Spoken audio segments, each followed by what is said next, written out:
Hello ladies and gentlemen of the StarCraft world, this is Malikicowtipper bringing you another game of StarCraft 2, and today my opponent is Deathanova. So Mr. Deathanova, looks like you've been playing since Season 1, so that's good news. Let's jump right into this replay. And, okay, cool, the name of the map is Daybreak, L-E. This is the first cast where I've actually given you the name of a map that I'm playing on. So, Deathanova will be spawning as the red Terran in the lower left-hand corner of Daybreak, and I, Malikicowtipper, will be spawning as the blue Zerg in the upper right-hand corner. So, this is a map that I'm fairly new to.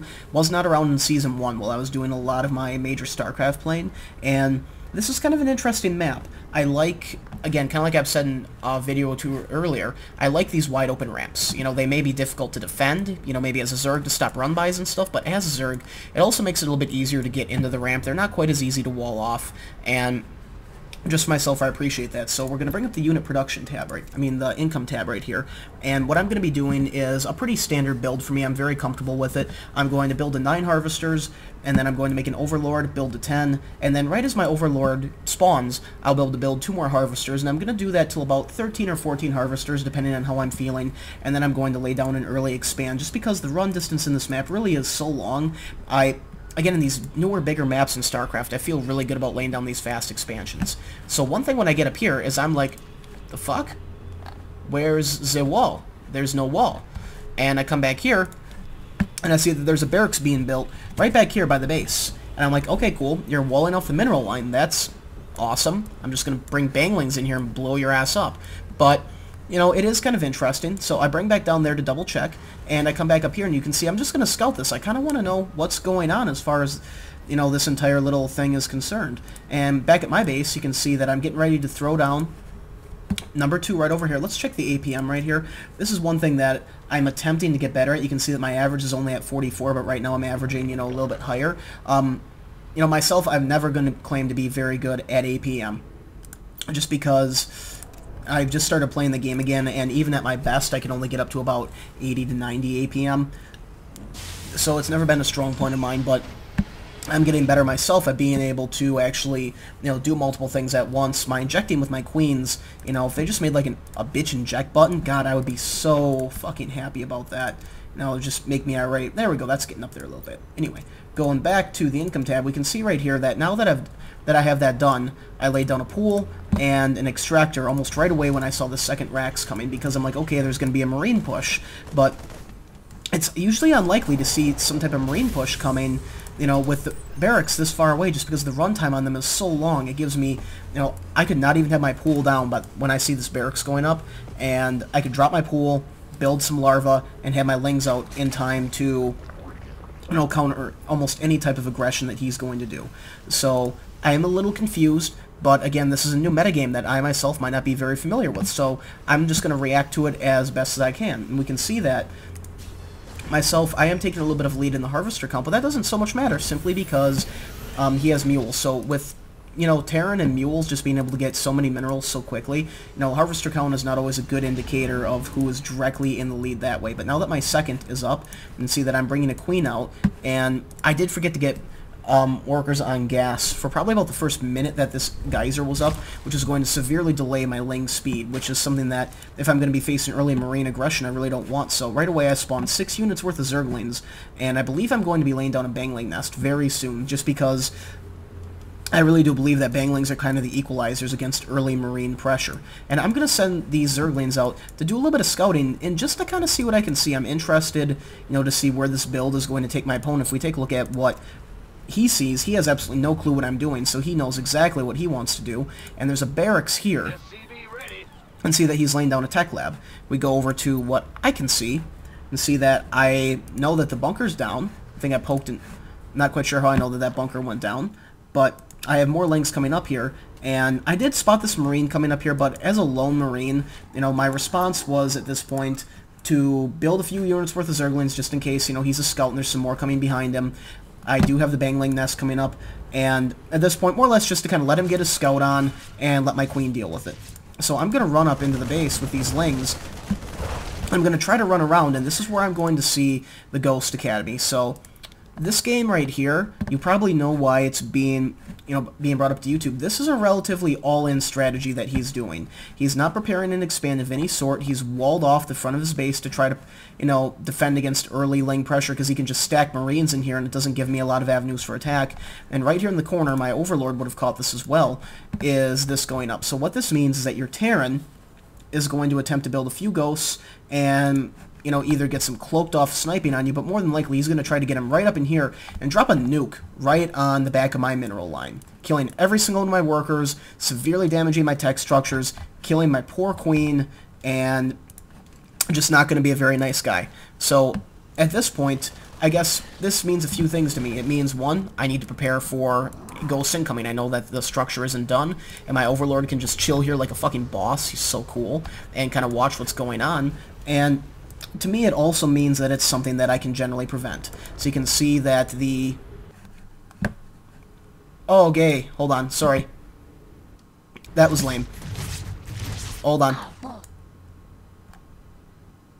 You can see here that the Bangling Nest is going down, which I told you guys was going down earlier. Anyway, there goes the Evolution Chamber. So my first response to something like this is to keep the Evil Chamber on the ground, because that means that I can build Spore Crawlers. Spore Crawlers are cool because they detect ghosts. So at this point, I place one Spore Crawler kind of about right here in the map, and that should be able to stop, give me vision on just about any ghost popping up.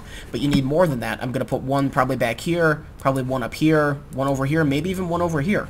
Just because the thing is, even though you have detection, they can be sneaky. They can sneak around it sometimes, and that's the absolute last thing that you want. Let's go over to the production tab right here.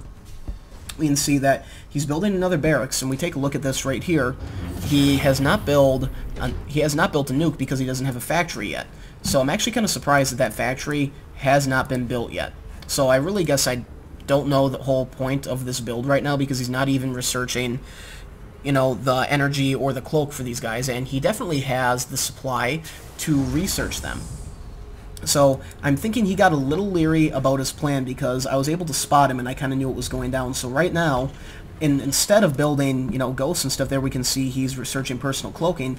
He's going to get ready to lay down an expansion. But the problem with this is it's coming really, really late. And even though a Terran can very effectively run off of one base just because of the mining capabilities that they have, we take a look at this. I'm up 31 to 23 harvesters. And at this point, we go over to the production tab, it's going to be really easy for me to just start to drone up. So I'm going to get my creep down. I have a Spore Crawler here. I have a Spore Crawler in the back of my mineral line. I've got one here and one here. So I'm feeling pretty secure against any type of mischief that those ghosts might bring against me. And at this point, my main concern is more or less to kind of stop him from expanding, because I know at this point that he's still only on one base, and I pretty much want to keep him on one base. And also I want to be able to deal with these ghosts as they come through. So I'm going to hide some lings out here to give me a little bit of observation. Let's see how this is doing here, up to 38. Let's see if I build it up to about 50. That's going to be kind of the number that I want. And this Marine, sorry buddy, can't let you do that. It's not cool. There we go, mass wave of harvesters. So neat. And just took out two ghosts right there. And ghosts are not cheap units in the Terran army. So that part right there, that was kind of a big loss for him because he's not going to be able to deploy them as quickly as he wanted to. It's a resource loss. We take a look at the army or units lost tab right here. You can see for him it's quite a bit higher than mine, and he's only lost 4 units, which is 2 Marines and 2 ghosts. So you can see just how expensive those guys are. And right now what he's going to do is he's going to fly down his base. He's going to try to set up a defensive wall here because he pretty much knows that his plan to go out and nuke my ass is not going to work. So the biggest thing that I can do right now is to get down whatever tech structures I want.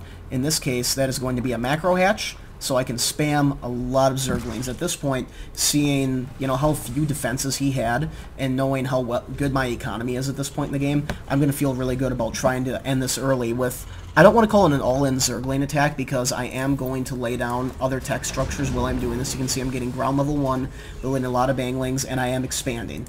So it's just kind of having an overall comfort level at this point in the game because his all-in I really will call this an all-in strategy on this, just because he hasn't been able to utilize it whatsoever.